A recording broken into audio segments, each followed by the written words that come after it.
Olá, meu nome é Marcelo de Bello Cioff, eu sou docente do Departamento de Genética e Evolução aqui da Universidade Federal de São Carlos, no campus de São Carlos, e atualmente eu coordeno o laboratório de citogenética de peixes. O nosso laboratório ele é um dos mais antigos na nossa área de pesquisa no Brasil, tendo iniciado as suas atividades na década de 70, e atualmente ele é formado por alunos de iniciação científica, de mestrado, de doutorado, pós-doutorado e pesquisadores estrangeiros. E o nosso foco de pesquisa são os peixes de água doce. E há uma série de razões que fazem desse grupo um modelo interessante para estudos genéticos e evolutivos. Bom, primeiro, eles apresentam o maior número de espécies entre os vertebrados, com mais de 30 mil espécies descritas. E o Brasil, como sendo um dos países com maior rede hidrográfica do mundo, também apresenta o maior número de espécies, muitas delas endêmica e com grande interesse aquarista e no mercado de aquicultura também. O segundo ponto refere-se à grande variabilidade e plasticidade que o genoma dos peixes apresenta, ou seja, as características genéticas que essas espécies possuem.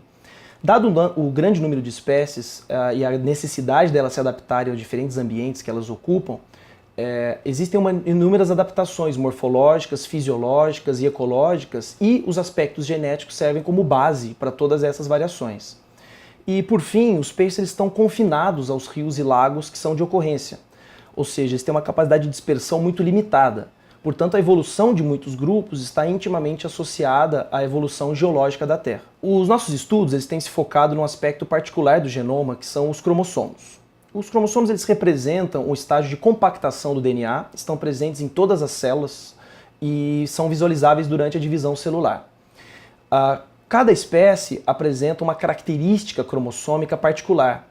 Portanto, a identificação de possíveis semelhanças ou variações nessas estruturas podem indicar, de fato, relações evolutivas entre espécies ou entre grupos de espécies. Nós temos linhas de pesquisa atualmente que focam em aspectos estruturais dos cromossomos, com relação, por exemplo, à diferenciação e evolução de cromossomos sexuais ou identificação de rearranjos cromossômicos associados a eventos de especiação.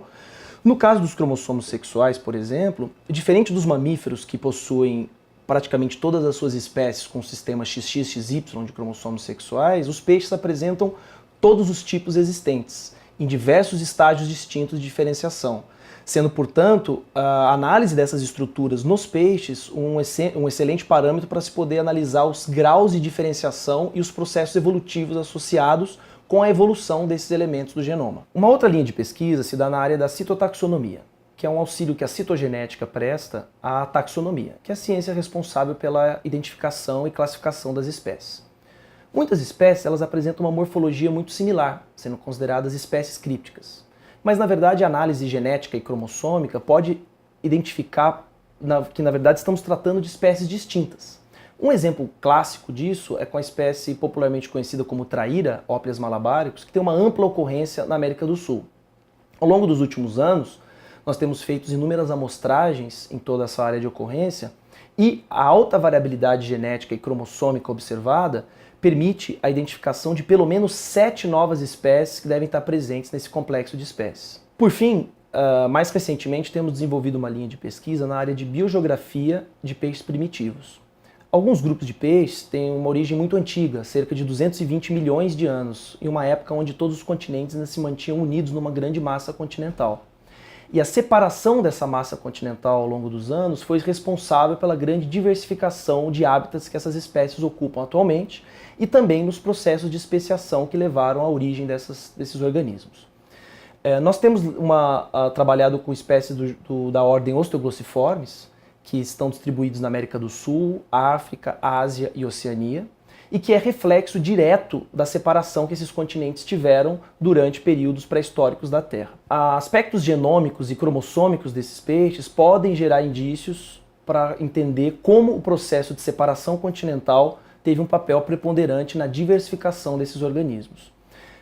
Um exemplo clássico dessas espécies que acontece no Brasil, popularmente conhecido como os pirarucus ou Araipamas gigas, além de um grande interesse econômico, porque serve de alimento para muitas regiões, também representa um dos peixes de água doce com maior tamanho no planeta, com espécimes chegando até 4 metros de comprimento.